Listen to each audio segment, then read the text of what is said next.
Horizon Gents, I'm Lucy Reaction, and this is Unlimited Rice Pudding by the channel exurb1a or exurb1a, I don't know. The obvious question is, why wouldn't you just take weapons back in time? Oh, this is time traveling video. Well, this all felt like a bit more fun if you stayed Doctor Who about it and tried with just knowledge and nylon. Arbitrary, I know. Yeah, Doctor Who does that, isn't it? They don't take much of weapons back in time. I just realized that. exurb1a is a great channel. I reacted to some videos from them in the past. I don't remember which videos, but I'm pretty sure I reacted to some videos in the past. This channel is more like, Salmonella, CGP Grey combined or something like that. Tackles also philosophical topics. It's funny too. So yeah.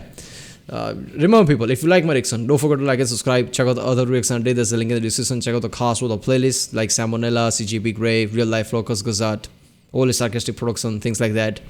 And yeah, if you want to react to more videos from this channel, I guess comment down and let's watch this one. So you've just invented time travel. Well done, you clever little sausage. Let's go back and fix human history then. Before you leave though, why not pack a suitcase? But what to take, what to take? Well, obviously shoes, toiletries, clothes, and depending on how your time machine works, how about a fucking spacesuit? Because if your time machine works like a teleporter, what do you think is going to happen when you push the go button? Let's say you want to pop just 5 hours back in time to breakfast. Well, the Earth is orbiting the Sun at about 67,000 miles an hour. So you're not going to materialize at the kitchen table, you're going to materialize where the kitchen table will be in 5 hours, meaning the Earth is now 335,000 miles behind you. You doink. Alright, so let's say your time machine isn't a teleporter. Alright, this is so good. Nobody thinks of this. Even I didn't thought of that. This is ridiculous. Yeah.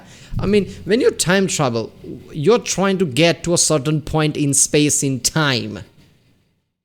When you time travel.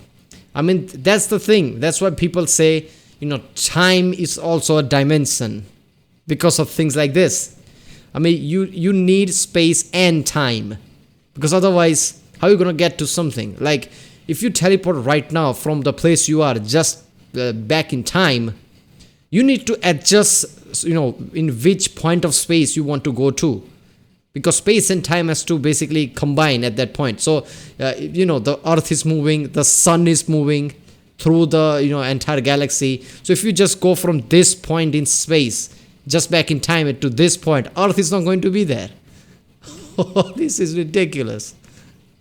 And that's even ignoring the fact that the Earth and Sun are also traveling through space together with the entire galaxy. The galaxy is going at about 1.3 million miles an hour, so you'll probably just end up in interstellar space alone, and dead, and alone, and dead. Yeah, but really, let's just say your time machine is. Well, I guess you could launch yourself in a rocket, fly out to where the Earth is going to be in exactly 5 hours, somehow traveling faster than the galaxy, good luck, then turn on your time machine and hope you got the calculations right so you don't end up materializing in the ground when it catches up with you.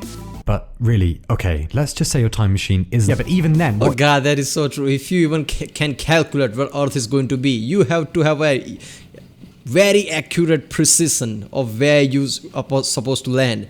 Because even at the extremely minor fraction of a difference, and you could basically spawn in the air a few kilometers up or even inside the ground. This is so good. You're just going to rematerialize in the air, are you? What about the air you're displacing when you pop out of nothing? How dense is a person? Well, about 985 kilograms per meters cubed. Well, air is about 1.2 kilograms per meters cubed. So when you arrive, there'll be a huge compression of matter as you materialize, causing at best a bit of a whoosh noise, and at worst a cheeky touch of, nuclear fusion.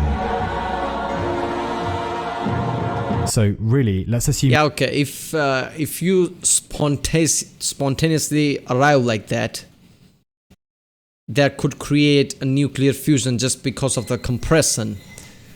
I think you arrived way too fast, and I think you would destroy your body. So I don't think the nuclear fusion is something you have to worry about. I think there would be more issues before then, like how is this, time traveling is going to work. I mean, if it's just spontaneous like that, I think your body would get destroyed too before nuclear fusion is something you have to worry about. But yeah, that is true. That can happen. Your time machine isn't a teleporter, but something friendly like a closed time-like curve or a wormhole or whatever. Great. So go wrestle Genghis Khan, piss in Caesar's lemonade. Now, down to business. From here in, we'll assume that A, the past can be changed, and B, you're a sociopath. Let's see if we can nudge humanity off in a better direction then, shall we? Step 1. Don't be dead. Before going back in time, why not make sure you stay the fuck alive? Pack antibiotics, lots and lots of antibiotics, especially doxycycline if you're going anywhere near the bubonic plague. If you run out of antibiotics, and under no circumstances do this unless you are in fact a stranded time traveler, you can make very improvised penicillin by leaving moldy bread until it goes bluish. Also, if you aren't getting water from a well or the rain or an aqueduct, how about don't drink that shit ever? Boil all of your water first, then you'll need to filter it. Find something bottleish, add a layer of charcoal, layer of sand, hooray and a cheer, you just beat diarrhea. Step 2. Yeah, that is so ridiculous. Imagine you are such an advanced species, you figure out time travel, we forget to take antibiotics. And you're a technician, you know all the scientific stuff, but medical science is not something that you know. So basically you go back in time, and now you forgot your antibiotics. And suddenly, just because of drinking water causes you diarrhea, you don't know how to tackle that because you don't have antibiotics. You are not living in your own time, and you die because of diarrhea. How stupid would that be? Like, you're a time traveler, you died because of diarrhea. Get clever. Before you go, read up on the basics of steam power, harmonic oscillators, pendulum clocks, germ theory, modern military strategy, monarchic history, the schematics of the printing press, and all the card tricks you can stand. Use a mnemonic technique to commit stuff to memory. A good one is the person action object system. Let's say you want to remember the dates of, solar eclipses for no reason in particular. We'll aim for memorizing about 30 of them, so pick ones in the time and location of whichever era you're going to. Now you'll need to remember the date of the eclipse and the exact time of day. Now come up with at least 10 people, 10 actions, and 10 objects. So let's say we're trying to remember the number 326. Well, 3 in the people list is Winston Churchill, 2 in the objects is wash, and 6 is a unicorn. So Winston Churchill washing a unicorn. 326 is easy to forget, but good luck getting that image out of your head though. Next, memorize any embarrassing secrets we now know about the monarchy of the time you're going to, and congratulations, you now have the foresight of a god.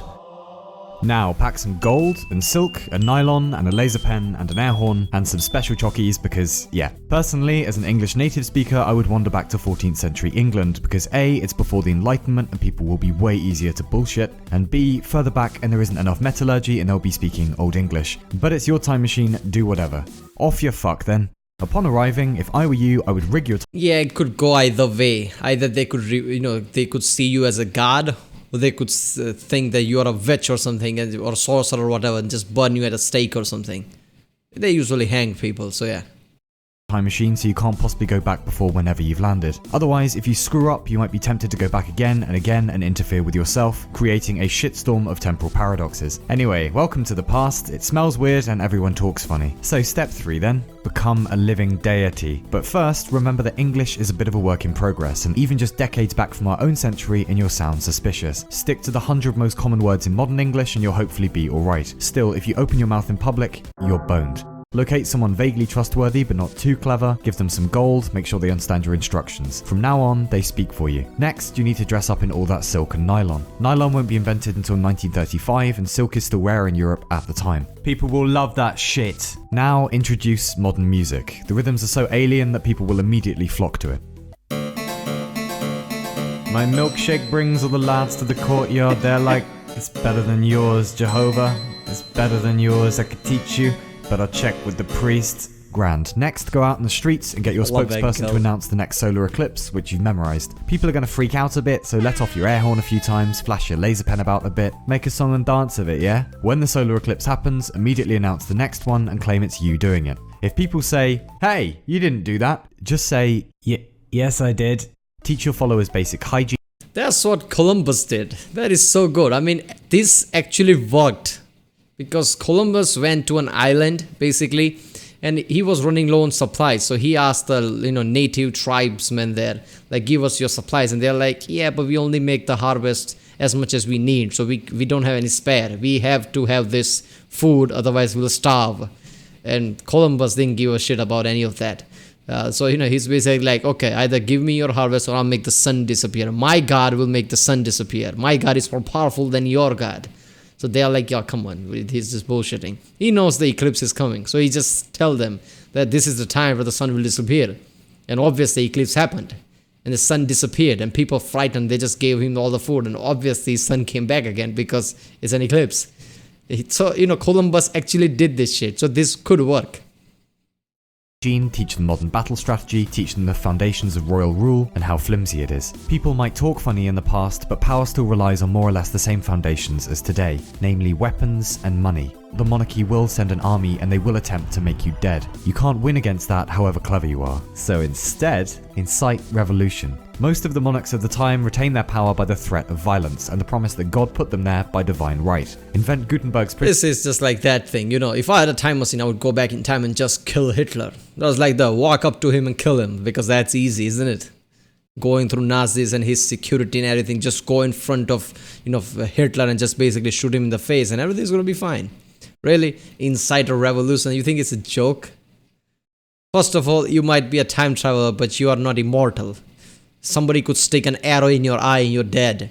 And knowing how the time was in the past, people basically killed people and there was not much of repercussions because of that. It's not like current times. Alright? Kings can basically kill anybody without any reason, and yeah, there will be somewhat like some squabbling here and there, but nobody will give a shit in the end. So you're more prone to die in the past. You're more prone to die in the shadows. People could just take you out and nobody would even know it.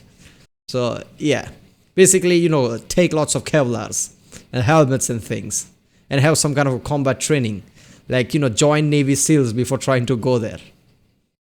Printing press decades before Gutenberg, begin churning out pamphlet after pamphlet laying out the embarrassing secrets of the current king. Step up antibiotic production, cure people of basic ailments, move you and your followers to a remote patch of the countryside, declare it independent, give it a flashy name, perform miracles every now and then, card tricks will go... Okay, followers gives me that point of view. Yeah, okay. Yeah, Far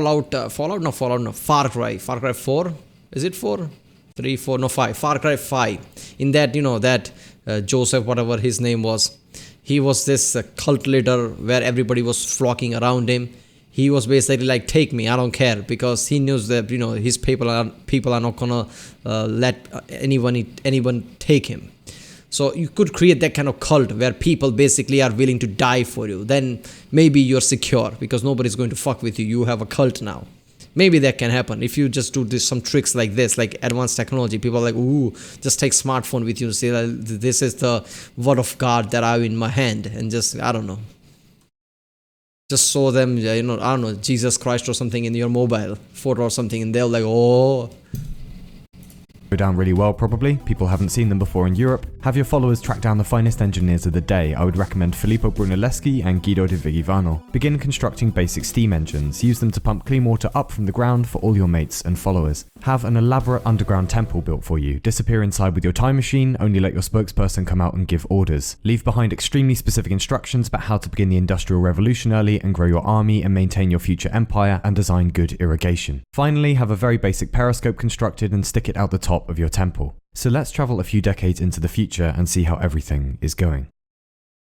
Slowly accelerate the passage of time. Day and night will begin to pass visibly in front of you until the sun appears a single golden line across the twilight sky. The seasons fleeting by in seconds. The fevered commotion of insects no more than a blur, than the flurry of passers-by outside, of generations waxing and waning, of great structures built in your name. The fingerprints of science and philosophy born long before its time. The drumbeat of industry coming alive. The development of modern medicine, of scientific materialism, of the mastery of nature. Of the acknowledgement of the right of all humans to exist in a state of international equanimity. The dawn of an age where millions need not die of disease, of hardship, of war. You steer humanity now. There have been leaders and thinkers and sages throughout history, but none of them had your advantages. Now you can refashion history in the image of dignity and kindness and universal concern for every human alive, and all of it presided over by you, half human, half deity, moral, just, indomitable, indefatigable. How noble in reason, how infinite in faculty, in apprehension how like a god. Wow, I mean, not a god technically, because people can still revolt against you and you can't do anything about it. So let's try a few changes in tactic.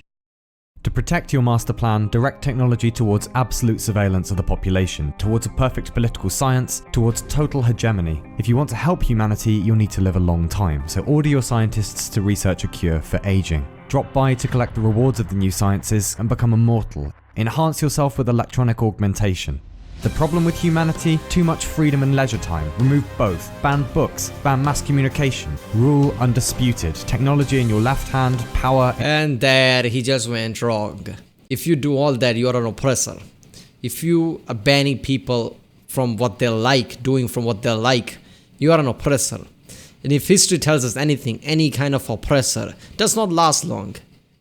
There is no longevity there. Eventually, there will be a revolution of some kind, regardless of in which way it gets triggered. People will kill you, basically, regardless of how powerful you are. Doesn't matter if it has to be a revolution or global scale war if need be. And you're right, dropping in occasionally to make alterations or dispense great justice and retribution in the name of peace. Shepherd humans out to the local planets, establish colonies, then spread out to the stars. Create a galactic empire, rule with imperious malice lest humanity revert back to its bad habits. There'll be no love except the love of you. There'll be no art, no literature, no science. Total domination, unimaginable power, unlimited rice pudding. Who could stand in your way now? Who would fucking dare? As monarch of the galaxy, as pilot of history, as God Emperor of time.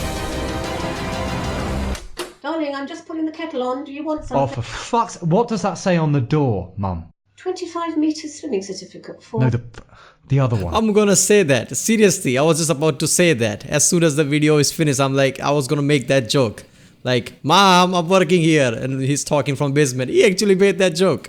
Don't come in, recording. Right, so... Well, sorry, I just wanted to know if you wanted a cup of... Too late. I've lost my whole megalomaniac shtick. Just Earl Grey and milk, no sugar. And can you bring the special biscuits in, please? Yeah, the way he was saying, I'm the strongest man, I'm the ruler, I'm the, he was just saying all these things. I was about to say that, and then as the video ends, Mom, I'm working here. But he actually made that joke. This was so good. Yeah, man, he made some points that nobody thinks that. It is so true, especially about time travel. I mean, it's about space and time. I mean, if you're just going from where you are and just basically speed up time or go back in time from which the point you are right now, you're going to be in space. There's not going to be Earth anywhere around it. That is so true, man. This was such a good video. Alright, people, if you like my reaction, don't forget to like and subscribe. Check out the reaction. There's a link in the description. Check out the cards for the playlist. Check out the end cards, and I'll see you next time.